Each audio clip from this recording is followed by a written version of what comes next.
Bonjour à tous, donc nous continuons nos halachot concernant le pain mésonote, le pat haba'a bekisanim. Je m'excuse d'avance pour cette fois-ci, j'ai la voix un petit peu enrouée. En tout cas, on avait vu la dernière fois qu'il y avait trois définitions du pat haba'a bekisanim, il y avait trois façons de rendre un pain mésonote, et on s'était attardé sur la première des définitions, celle de Maïmonide, qui considère que à partir du moment où on confectionne une pâte à base de farine et d'autres ingrédients avec l'eau, en quantité plus importante d'après le Rama, Ramoshi Serles, ou même en quantité moins importante, mais suffisamment pour bien marquer le goût de la pâte, d'après le Rav Yosef Karo, eh bien cela faisait du pain mésonote, c'était un pain sur lequel on dit pour éliminer mésonote, et enfin, bracha acharona, bracha achat mein shalosh, donc à la miria et à la kakala, pour conclure sa consommation. Et on avait dit que dans certaines situations, oui, ça pouvait devenir un pain hamotzi lecheminaretz, tout dépend combien on en consommait. Mais ça, c'est le pat habab qui s'anime en général. Donc ça, c'est la première définition du pat habab qui s'anime. La deuxième définition, c'est qu'il s'agit de véritables pâte à pain. C'est vraiment de la pâte à pain, de la farine et de l'eau. Mais cette pâte-là va être farcie avec d'autres ingrédients. Donc j'ai préparé ma pâte à pain, je l'ai faite monter, et j'ai incorporé dans cette pâte une farce. Alors, quelle est la quantité de cette farce qui changerait le statut du pain, qui en ferait du pâte à bague, qui s'anime du pain mésonote? Est-ce que quelques graines suffiraient, hein? C'est difficile à imaginer qu'une simple décoration de sésame ferait du pain un pain mésonote, hein. On est d'accord, on décore souvent les chalotes de sésame, on a des baguettes décorées de sésame, et évidemment, c'est du bon sens de dire que ça reste du pain motzi, hamotzi lechem min haaretz. Donc évidemment, il faut une quantité suffisante de cet autre ingrédient qui est incorporé dans la pâte à pain. Alors le Magen Avraham, ce qu'il semble dire, c'est qu'il faut que l'aliment principal, ce soit justement cette farce. Je mets suffisamment, soit de viande, même de la viande, hein.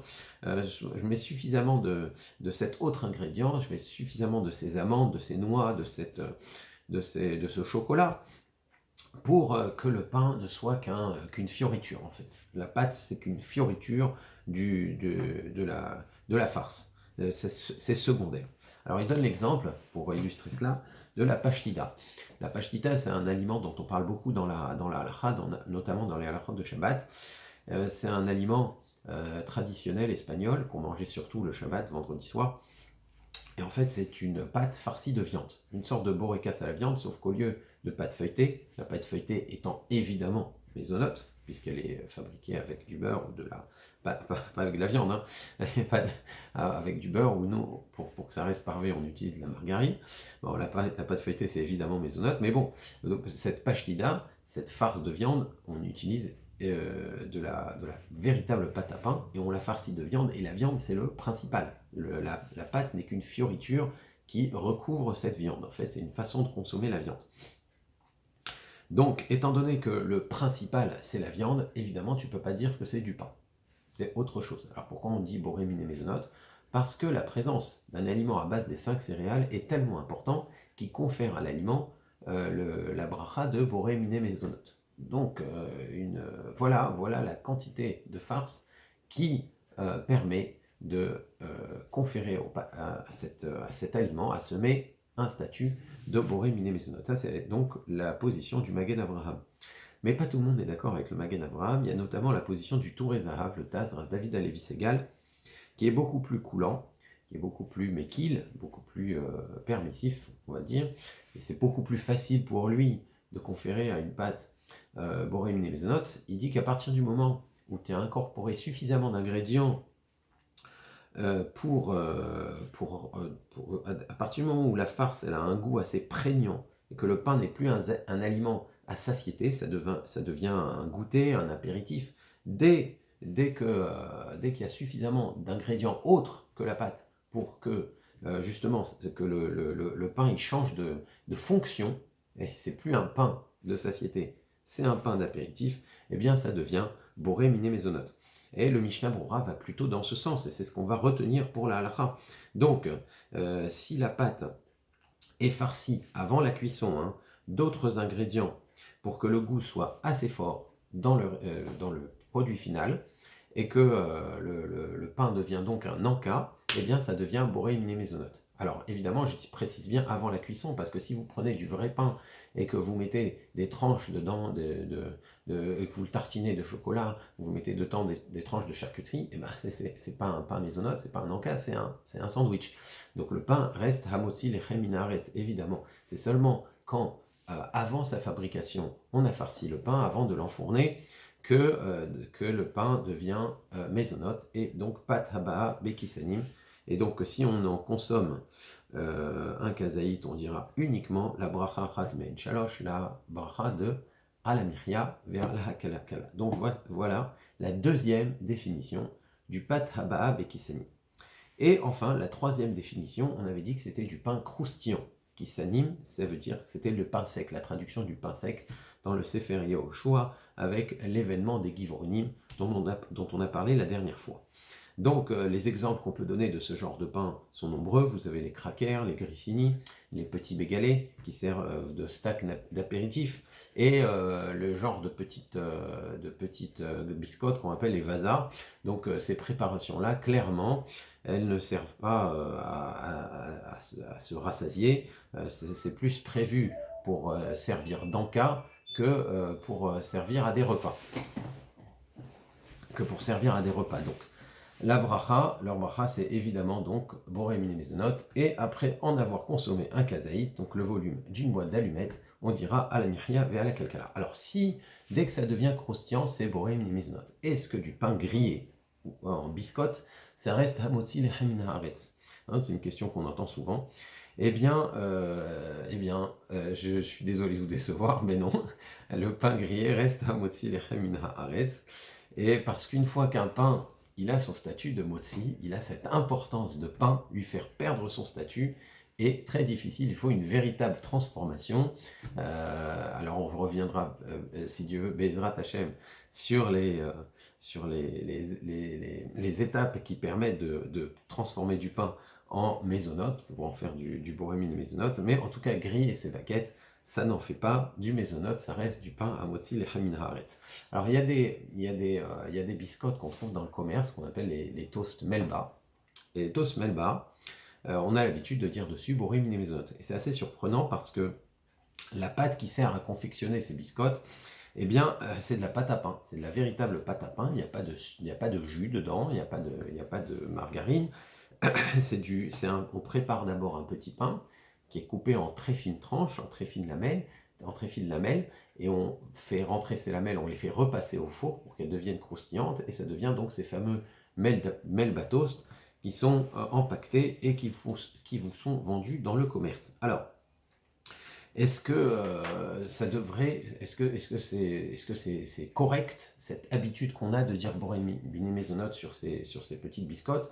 A priori, le principe est exactement le même que le pain grillé. Alors si du pain grillé reste hamotzi lechem min haaretz, les petits melba devraient être hamotzi lechem min haaretz. Alors, pourquoi on dit dessus boré miné mésonote? Eh bien, on a posé la question à plusieurs décisionnaires d'Eretz Israël contemporains, Rav Shlomo Zalman Auerbach, Zichrono Livracha, et le Rav Mordechai Eliyahu, et d'autres encore, je ne fais que rapporter certaines sources. Donc, ils ont été assez unanimes. Ils ont dit qu'il y a une différence fondamentale entre ces melba et le pain grillé. Pourquoi? Le pain grillé, quand il est cuit par le boulanger, quand il est préparé, ou même à la maison, quand il est préparé, on le prépare pour qu'il soit peint. C'est que une fois qu'il a un peu séché, ou parce qu'on a envie de mieux l'apprécier, qu'on le fait griller. Mais en réalité, c'est du pain dès le départ. Tandis que les petits pains melba qu'on prépare avant de les trancher et de les faire repasser au four pour qu'ils deviennent des biscottes, on avait l'intention d'en faire des biscottes dès le départ. Ça veut dire que quand on a pétri la farine avec l'eau, c'était dans l'intention d'en faire des melba. Donc dès le début de leur conception, ils étaient des melba. Donc melba, petit toast, ils étaient, petit toast, ils resteront. Et donc on dit dessus boré miné mézonot et à la miria et à la kalkala, parce que l'idée qu'on a dès le départ en fabriquant le pain a de l'importance. Et pas seulement les ingrédients, mais aussi l'idée qu'on a en tête. Alors c'est très intéressant, et ça va nous aider surtout dans dans la définition de ce qu'est la matzah. Alors la matzah, c'est un vaste sujet. Qu'est-ce que c'est la matzah? La matzah, a priori, c'est quelque chose de sec, de croustillant. Pourquoi ne dirait-on pas boré miné mezonot sur de la matzah? Alors le minhag ashkenaz c'est très connu. Le minhag ashkenaz c'est de dire hamotzi lechem min haaretz sur la matzah toute l'année et pas seulement à Pessah. Alors pourquoi? D'un côté, oui, c'est croustillant, mais d'un autre côté, on l'utilise comme c'est le pain sur lequel on fixe ses repas, surtout pendant la fête de Pessah. Et quand on le prépare, quand on le fabrique, ce qu'on veut, c'est fabriquer du pain pour la fête de Pessah. Et ça explique principalement, c'est ça ce qui explique en tout cas le minhag ashkenaz, qui consiste à dire hamotzi sur la matzah toute l'année. D'une part, on fixe le repas dessus, et d'autre part, quand on les fabrique, l'objet c'est de fabriquer justement du pain, comme on l'a dit un petit peu pour les melba. Alors, alors, si vous voulez, on peut dire que de la même manière que quand on prépare les melba, comme l'intention c'est de fabriquer des petits encas, alors ça reste mésonote, tandis que quand on prépare de la matzah, ce qu'on veut, c'est fabriquer du pain. Donc de la même manière que l'intention qu'on a au départ, ça permet de laisser les melba mésonotes, eh bien ça rendra évidemment la matzah motzi. Donc ça, c'est ce qui appuie la coutume ashkénaze. La coutume séfarade, en revanche, c'est de dire mésonote sur la matzah pendant l'année et hamotzi pendant la fête de Pessah. Et le Or Lesion, le Rav Ben Sion Abba Shaul, dit au sujet de ce minhag qu'on a sur quoi s'appuyer. Alors, pourquoi cette différence entre Pessah et le reste de l'année? Eh bien, c'est logique. Pendant Pessah, le seul pain qu'on ait, c'est de la matzah. Donc, évidemment, puisque la fonction de la matzah devient celui du pain sur lequel on va fixer des repas, on va dire Hamotzi lechem min haaretz dessus, et le Birkat Hamazon, si on en a consommé un kazaït, tandis que le reste de l'année, la matzah étant quelque chose de croustillant, quelque chose sur lequel on n'a pas trop envie de fixer un repas, on préfère un véritable pain qui a de la mie, etc. Donc, on dira dessus boré miné mezonot. Alors, il y a une objection surprenante sur ce minhag du Rav de Brisk, le Rav Yitzhak Zeev Soloveitchik, qui est un gadol, un grand très connu, un gadol contemporain très connu, qui a dit à propos de ce minhag qu'on n'a jamais vu d'aliment dont la bracha varie en fonction des saisons. D'accord? Alors ça a l'air d'une boutade, et à cette boutade, Rav Shalom Messas aurait répondu bien écoute, t'as jamais vu ça, t'as jamais vu d'aliments dont la bracha varie, et bien maintenant tu peux découvrir, tu peux observer, maintenant tu le vois, la matzah, eh bien c'est l'aliment dont la bracha varie. Alors, pour ceux qui ont connu Rav Shalom Messas, c'est une façon évidemment un peu triviale de dire qu'ils ne trouvent pas l'objection convaincante. Tout d'abord, on peut dire que ça a du sens de dire que justement parce que c'est Pessah, eh bien c'est ton seul pain, donc tu vas dire Hamotzi lechem min haaretz dessus. C'est pas si surprenant. Cela dit, Rav Ovadia Yosef, bien qu'il rapporte le minhag dans ses ouvrages, ce minhag de dire boré miné mezonot sur la matzah pendant l'année et non à Pessah, lui-même, à titre personnel, quand il mangeait de la matzah en dehors de Pessah, disait quand même Hamotzi lechem min haaretz. D'accord? Donc ça veut dire que Rav Ovadia Yosef prenait à titre personnel les arguments qui étayaient le minhag ashkenaz, il les prenait au sérieux.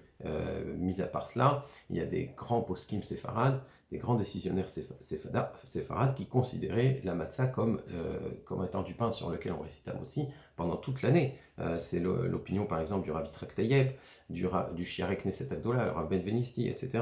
Donc il y avait des grands poskim qui disaient sur la matzah qu'on doit dire sur la matzah Hamotzi lechem min haaretz toute l'année. Bon, donc le statut de la matzah donc, reste un petit peu ambigu, surtout dans le minhag séfarade, et donc c'est pour ça qu'il serait préférable de ne consommer la matzah qu'avec du vrai pain pendant toute l'année. Alors maintenant, si on devait s'attarder un petit peu sur ce minhag maintenant, donc disons, je suis de coutume séfarade, j'ai l'habitude de dire borim les mizanot sur la matzah, je peux donc poursuivre sur ce minhag, j'ai sur quoi m'appuyer. Mais à partir de quand ça va changer? À partir de quand ça change? Eh bien, même sur cela, il y a différentes coutumes. C'est pour ça que c'est bien de savoir si on a une coutume familiale, ce serait bien d'enquêter à ce sujet. Par exemple, le minhag en Afrique du Nord, au Maroc notamment, c'est que dès Motsai Pessah, on dit Boraim Mizonot sur les matzot. Dès la fin de la fête de Pessah. Alors, pour expliquer cela, il y a le Rav Ben Sion Abba Shaul qui dit autre chose justement. Il dit non, il faudrait attendre le lendemain de Pessah parce que tant qu'on n'a pas de véritable pain, on ne devrait pas dire Borin Miné Mezonot sur la matzah. Autrement dit, quand je sors de la fête de Pessah et que je veux manger quelque chose à la maison, le seul pain que j'ai qui est disponible encore, ça reste la matzah. Donc je devrais encore dire Hamotzi Lechem Minares dessus puisque ça reste le seul pain disponible. C'est ce qui se passe notamment quand le 8e jour de Pessah en Chutz Laaretz, qui est donc déjà le lendemain de Pessah en Eretz Israël, eh bien on n'a pas pu fabriquer du nouveau pain. Le seul pain qui reste, c'est la matzah. On continue à dire Hamotzi Lechem Minares. Le Shabbat, Motsai Pessah, qui est Shabbat, qui est uniquement Shabbat quand je suis en Eretz Israël. Je vous rappelle que en Eretz Israël, la fête de Pessah dure 7 jours, et en Chutz Laaretz, la fête de Pessah dure 8 jours. Donc ça peut arriver que, si le premier jour de Pessah, ça tombe Shabbat, et le dernier jour de Pessah en Eretz Israël, ça sera vendredi, et donc le lendemain de Pessah, c'est Shabbat. Donc je sors de Pessah et je rentre dans Shabbat, le seul pain qui me reste, c'est de la matzah. Ça, c'est ce qui se passe en Eretz Israël. Chutz Laaretz, ça continue à être Pessah. Pessah dure 8 jours, puisqu'on garde un jour de Yom Tov supplémentaire. Donc on est en Chutz Laaretz, on n'est plus Pessah, on aurait le droit de manger du pain Chametz. Pourtant, le seul pain qu'on a encore dans nos maisons, puisqu'on n'a pas le droit d'acheter, c'est de la matzah. Et bien on continue à dire Hamotzi Lechem Minaretz sur la matzah. Donc le Or Letzion, il est en train de dire, même chose pour un Pessah classique, je sors de Pessah, j'ai le droit de cuire, j'ai le droit de fabriquer, mais en général, on ne fabrique pas du pain immédiatement. Donc il faut attendre au moins le lendemain pour pouvoir dire Borin Miné Mezonot sur la matzah, vu que le véritable pain, le pain monté, le pain levé, est disponible. Donc ça, c'est la position du Or Letzion, Rav Ben Sion Abba Shaul. Mais, étant donné qu'en Chutz Laaretz, en Afrique du Nord, en Europe de l'Est, dès la sortie de la fête, on allait se procurer du pain levé chez les boulangers non juifs, donc on avait du pain levé, du pain Chametz disponible immédiatement à la sortie de la fête, et en général, les boulangers préparaient ce moment-là, ils préparaient des stocks plus importants de pain pour la sortie. Ils savaient que les juifs allaient sortir de Pessah, donc ils préparaient un peu plus de pain pour eux. Le pain étant disponible, c'est normal que dès la sortie de la fête, on puisse d'ores et déjà dire Borin Miné Mezonot sur les matzot qui restent. Donc ce qui explique le minhag d'Afrique du Nord, le minhag du Maroc. Alors en Tunisie, c'était un petit peu différent. La matzah qui restait de la fête et qu'on continuait à consommer après la fête, on disait dessus Hamotzi Lechem Minaretz. Alors là, ça rejoint un petit peu ce qu'on avait dit sur les melba. Pourquoi c'est comme ça? Parce que la matzah, qui avait été préparée pour la fête et achetée pour la fête, eh bien, elle avait été achetée pour servir de pain, pour fixer des repas dessus. On essaye en général de ne pas laisser de matzah pour la fin de la fête. Donc si maintenant, il te reste quand même de ce pain-là, ça reste un pain motzi. Et tu ne peux pas faire changer un aliment qui a un statut de pain motzi, tu ne peux pas le faire changer en mésonote en un claquement de doigts. Donc de la même manière qu'en grillant du pain, le pain reste pain. Donc la matzah que tu as préparée avant Pessah, pour la fête de Pessah, pour en faire un pain sur lequel tu vas fixer les repas de la fête de Pessah, évidemment, pain il était, et pain il reste, justement, même après la fête de Pessah. Donc voilà le minhag de Tunisie. Et alors à ce moment-là, ça résout un petit peu la question, l'objection du Rav de Brisk. Et oui, le pain qu'on a préparé pour les repas de Pessah, effectivement, il est censé servir de pain pour se rassasier, donc il reste pain, il reste un aussi. Mais si je prépare de la matzah le reste de l'année et que je le prends pour des raisons médicales ou que sais-je, pour des raisons diététiques, eh bien là, je pourrais réciter dessus Bourré, Miné, Mezonot. Donc ça garde une certaine cohérence et ça résout un petit peu l'objection du Rav de Brisk. Et il y avait d'autres auteurs, notamment le Chida, sur lequel s'appuyait le Rav Mordechai Zichrono Livracha, qui disait qu'on récite sur la matzah Hamotzi Lechem Minaretz jusqu'à Pessar Sheni, parce qu'il y a l'habitude à Pessar Sheni de consommer encore un petit peu de matzah en souvenir justement du deuxième Pessar. Et après, on dit Boré Mini Maisonot. Bon, il y a certains qui ont gardé cette habitude, mais le minhag le plus répandu, c'est que le lendemain de la fête de Pessah, on dit Boré Mini Maisonot sur les matzot. Bien sûr, encore une fois, la matzah ayant un statut ambigu, comme vous avez pu l'entendre, le mieux c'est de ne manger de la matzah que dans un véritable repas de pain avec du vrai pain. Pas à Pessah, bien sûr. Hein. Pessah, il n'y a que la matzah, et c'est évident que c'est Hamotzi Lechem Minaretz. Encore que, d'après certains, la matzah pourrait être mésonote même pendant Pessah, mais ça étendrait encore le sujet. C'est un vaste sujet la matzah. En tout cas, à la prochaine fois, Bezrat Hashem, on verra. On continuera un petit peu sur la halachot du pain mésonote, on verra ce que ça veut dire un peu kviut seuda, et, et on s'étendra encore sur ce sujet. Au revoir.